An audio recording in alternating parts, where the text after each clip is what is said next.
Assalamualaikum warahmatullahi wabarakatuh. Apa kabar? Selalu oke.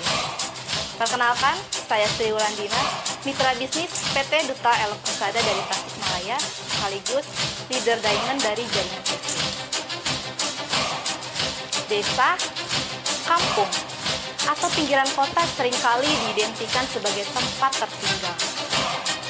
Orang-orang desa akan berbondong-bondong pergi ke kota dengan harapan menemukan atau mendapatkan kehidupan yang layak, pekerjaan yang keren, atau sumber uang yang berlimpah. Seolah-olah sudah tidak ada lagi harapan di pedesaan. Mereka yang tinggal di desa akan tertinggal dari kemajuan dan kesuksesan. Benarkah demikian? Padahal, dengan tinggal di pedesaan pun mereka berpotensi untuk mendapatkan kehidupan dan penghasilan yang layak tanpa meninggalkan keluarga mereka. Karena dari potensi yang mereka miliki lah, kesuksesan itu akan terwujud. Berawal dari situlah, saya yang awalnya seorang karyawan perusahaan retail di ibu kota yang sudah 6 tahun bekerja, tentunya sebagai seorang perantau, saya dituntut untuk berjauhan atau berpisah dengan orang-orang yang saya sayang, yaitu keluarga saya. Terutama setelah saya melahirkan anak pertama saya, karena saat itu status saya masih sebagai seorang karyawan. Saat anak saya baru berusia 2 bulan, saya diharuskan untuk meninggalkan anak saya untuk kembali bekerja di ibu kota. Dengan alasan, demi masa depan anak saya. Sakit? Ya, tidak ada yang melebihi rasa sakit yang saya rasakan pada saat itu. Di saat naluri seorang ibu yang baru melahirkan, yang ingin menyusui anaknya, yang ingin bersama-sama anaknya, harus kalah dengan tuntutan saya sebagai seorang karyawan. Sakit rasanya melihat anak sendiri merasa asing dengan orang tuanya. Berawal dari kesakitan itu, saya dan suami saya pada akhirnya memutuskan untuk resign dari perusahaan kami masing-masing dan menetap di Tasikmalaya sampai saat ini. Dari kesakitan itu pula, saya mempunyai tujuan ingin membuka peluang usaha untuk orang-orang sekitar saya, ingin mematahkan prinsip mereka yang selama ini berpikir bahwa merantau adalah satu-satunya cara untuk mereka sukses.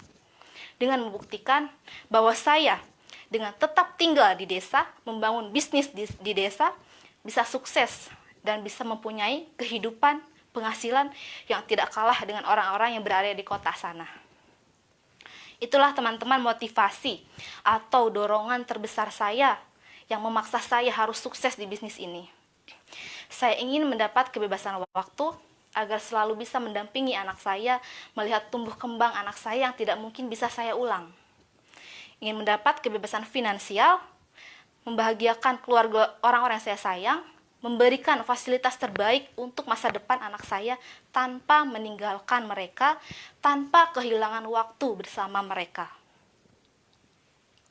Teman-teman, bisnis DEP adalah bisnis direct selling multi-level marketing. Tentunya saya sebagai mitra, selain saya harus melakukan direct selling dengan membangun jaringan konsumen, saya pun harus melakukan multi-level marketing dengan membangun jaringan mitra bisnis. Karena jaringan mitra bisnis yang kuat, yang solid, adalah fondasi utama yang menopang keberlangsungan dan keberhasilan saya berbisnis di PT DEP ini. Yang saya lakukan pertama kali dalam membangun jaringan mitra bisnis adalah menanamkan mindset dalam diri saya, dalam otak saya, dalam pikiran saya, bahwa bisnis ini adalah bisnis yang layak dan harus saya perjuangkan. Bisnis masa depan yang bisa mengubah kehidupan saya dan keluarga saya menjadi lebih baik. Tentunya dengan modal mindset dan keyakinan yang kuat akan memaksa saya untuk total dalam membangun bisnis ini. Saya akan fokus, konsisten, kerja keras, kerja cerdas untuk membangun bisnis saya sendiri di kota saya sendiri. Dan alhamdulillah terbukti dengan adanya 4 ibu rumah tangga murni, asli Tasik, asli Singaparna, asli orang desa yang bisa menikmati promo trip luar negeri dari PT Duta Elok Persada di jaringan saya. Tentunya ini sebuah kebanggaan yang luar biasa untuk diri saya, karena menurut saya kesuksesan yang sesungguhnya adalah saat saya mampu mensukseskan orang lain, terutama mitra bisnis saya. Hal selanjutnya yang saya lakukan adalah mengenalkan bisnis ini kepada orang-orang yang saya kenal. Pertama, saya mengenalkan bisnis ini kepada teman-teman sekolah saya, karena kebetulan saya ini lulusan S3, SD, SMP, SMA. Saya mengenalkan bisnis ini kepada mereka dan kepada orang-orang di sekitar lingkungan saya. Selain itu, saya menawarkan bisnis ini kepada orang-orang atau nama-nama yang sudah saya punyai di database konsumen loyal saya. Saat ini saya sudah memiliki 12 leader gold dan 3 leader diamond di generasi 1 saya. Dan di mana sebagian besar mereka adalah ibu rumah tangga. Kenapa saya lebih memilih ibu rumah tangga untuk saya jadikan sasaran prospek saya? Karena sesuai pengalaman saya, yang saya lihat, ibu rumah tangga, mereka yang tidak bekerja akan lebih menghargai peluang usaha yang saya tawarkan. Ibu rumah tangga akan lebih menghargai berapapun yang mereka hasilkan, dapatkan dari bisnis ini. Karena kesadaran kami para ibu rumah tangga, umur, pendidikan, dan kewajiban kami sebagai seorang istri dan seorang ibu tidak memungkinkan untuk kami menjadi seorang pegawai. Selain itu, tingkat kebutuhan yang hidup yang selalu meningkat dan keinginan kami agar tetap bisa di samping keluarga, terutama anak kami, itulah yang menjadi modal kami para ibu rumah tangga supaya gigih dan berjuang pun bisnis di PT Duta Elok Persada ini. Di luar sana mungkin banyak ibu rumah tangga yang menjadikan status dan anak mereka sebagai alasan tidak bisa berbisnis. Tapi komunitas ibu rumah tangga di jaringan saya adalah mereka yang menjadikan alasan itu sebagai motivasi terbesar untuk sukses di sini.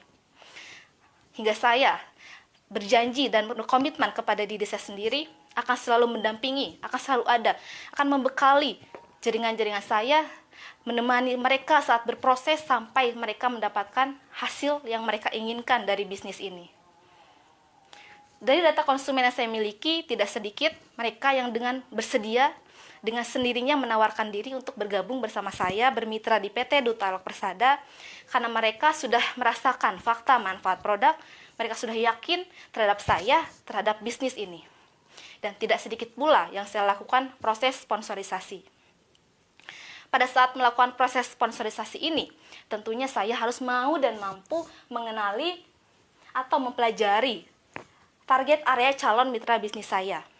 Dan di mana ternyata tidak sedikit orang sekitar saya yang beranggapan bahwa bisnis MLM ini sesuatu yang menakutkan atau tidak baik.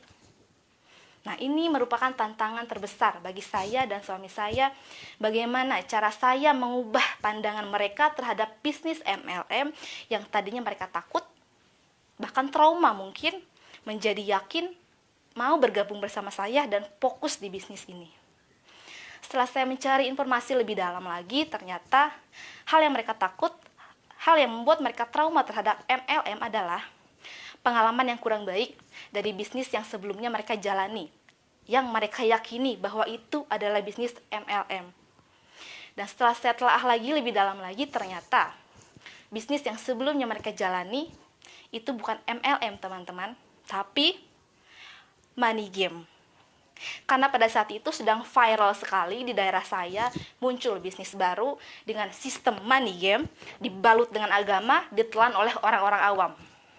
Sehingga banyak sekali yang masuk terjebak di dalamnya. Kenapa saya bisa tahu atau mengatakan bahwa bisnis itu adalah money game?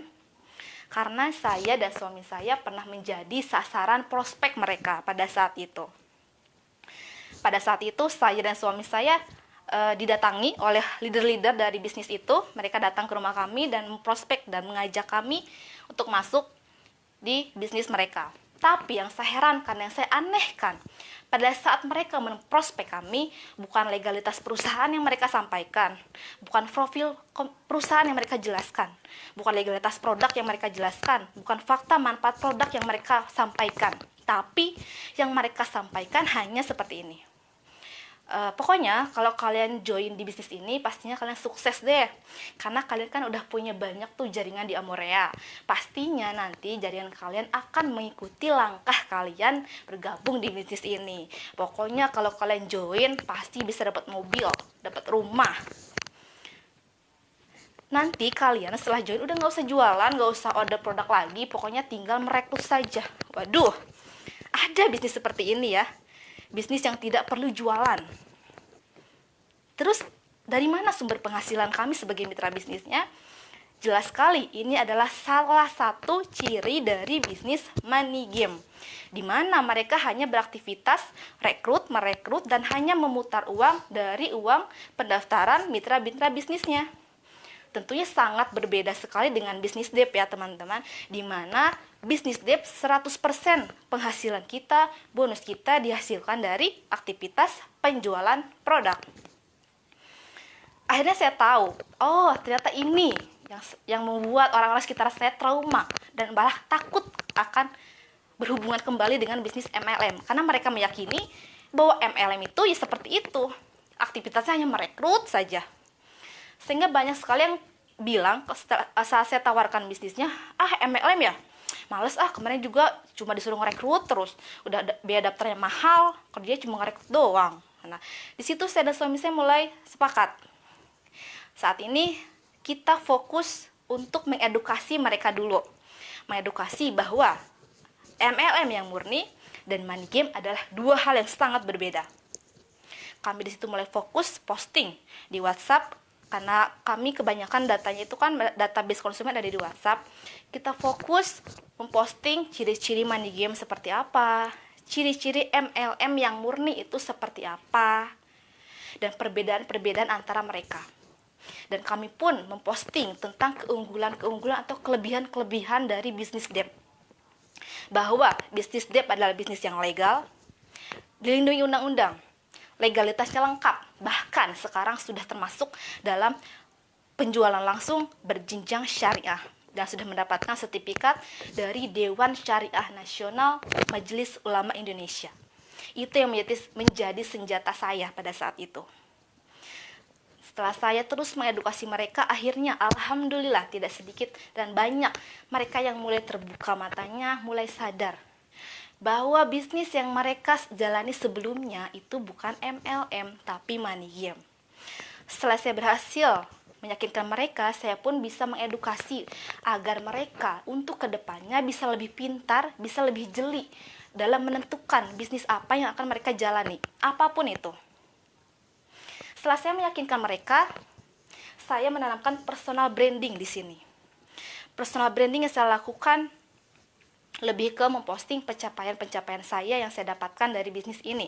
Bonus harian, bonus bulanan, promo luar negeri, ataupun semua promo yang disuguhkan oleh PT Debt. Terutama di saat pandemi seperti ini, di saat banyak perusahaan lain mem-PHK karyawannya, banyak perusahaan lain yang merumahkan karyawannya, tapi PT Debt masih kokoh berdiri, mensejahterakan mitra bisnisnya dengan menyuguhkan promo-promo yang tentunya mudah untuk didapatkan agar mitra bisnisnya tetap bisa berpenghasilan walau di kondisi sulit seperti ini. Setelah saya merekrut mereka, setelah mereka bergabung bersama saya mempunyai jaringan mitra bisnis. Hal yang saya lakukan dalam proses memberdayakan mereka adalah yang pertama pastinya pembinaan. Pembinaan ini pasti saya lakukan baik online maupun offline. Dari segi online biasanya saya membuat grup WhatsApp. Di situ saya pisahkan antara member baru dan member lama agar saya lebih fokus untuk mengajarkan member baru untuk materi 90 hari pola kerja silver. Dari segi offline saya mengadakan business sharing, weekend, atau bahkan weekday, karena kelebihan saya merekrut ibu rumah tangga ya adalah mereka tidak terikat jam kerja.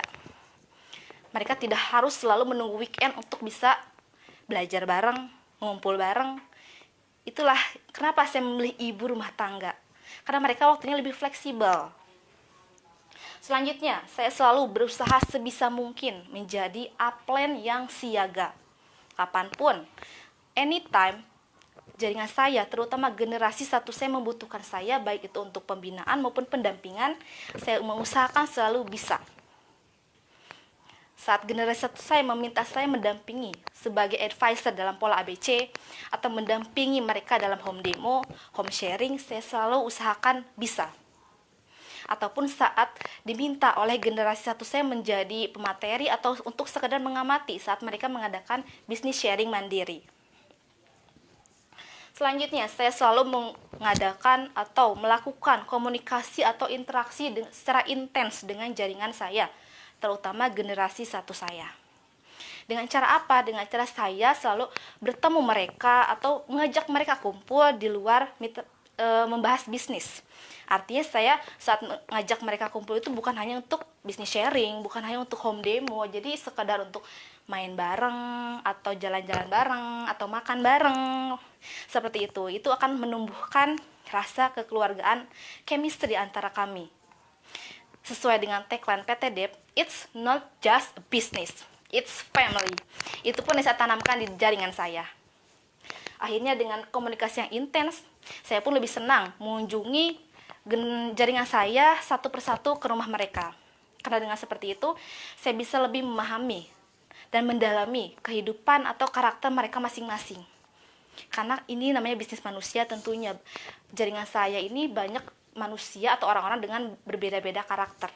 Dengan saya mendekatkan diri kepada mereka, lebih berkomunikasi secara intens terhadap mereka, saya bisa memahami karakter jaringan saya satu persatu, sehingga saya paham dan tahu apa yang dibutuhkan oleh jaringan saya satu persatu, sehingga itu akan memudahkan saya dalam mentreatment mereka satu persatu nantinya. Ya, selain itu saya selalu menjadikan saya bukan hanya sekedar sebagai upline, tapi sebagai teman, saudara, keluarga. Kapanpun jaringan saya membutuhkan saya untuk cerita apapun, baik itu dalam hal bisnis atau curhat masalah apapun, saya selalu bisa menjadi pendengar yang baik. Karena itu akan menumbuhkan rasa kenyamanan antara upline dan downline. Kesetaraan mitra bisnis ini sangat penting, teman-teman. Saya selalu berbicara kepada jaringan saya, teman-teman, kita semua di sini adalah mitra bisnis. Kita ini sama, tidak ada bos, tidak ada atasan di sini. Sehingga tidak akan ada lagi yang namanya kecanggungan, malu, takut di antara upline dan downline. Itulah yang membuat jaringan kece di Tasikmalaya, Andrewula Nu Amara Tasik, yang tadinya hanya saya sendiri, menjadi sudah ada ratusan member jaringan kece Andrewula Nu Amara Tasik di sini. Yang tadinya hanya saya sendiri yang bisa merasakan promo luar negeri dari PT Dep, sudah ada 4 ibu rumah tangga sekarang asli Tasik, asli orang desa, yang bahkan kadang untuk mendapatkan sinyal pun susah bagi kami, tapi kita bisa membuktikan kita bisa lolos promo luar negeri dari PT Dep. Karena saya selalu menanamkan dalam jaringan saya, kesuksesan itu bukan milik orang kota, kesuksesan bukan milik orang kaya, kesuksesan milik mereka yang mau berjuang. Ya, mungkin kesimpulannya, untuk kita mendapat atau membangun mitra bisnis yang kuat, yang loyal, yang kompak, yang solid, hal yang paling utama yang harus kita lakukan adalah menjalin kenyamanan dan rasa kekeluargaan antara kita, jaringan kita. Satu hal yang menjadi prinsip saya dan suami saya dalam hidup ini, teman-teman, bahwa sakit itu sementara, tapi menyerah selamanya. Sekian sharing yang bisa saya sampaikan kepada teman-teman di siang hari ini. Semoga bisa menginspirasi teman-teman dalam membangun jaringan mitra bisnis. Terima kasih untuk teman-teman yang sudah meluangkan waktunya menonton live saya pada hari ini. Assalamualaikum warahmatullahi wabarakatuh. Salam sukses luar biasa, Dep Top One the Best.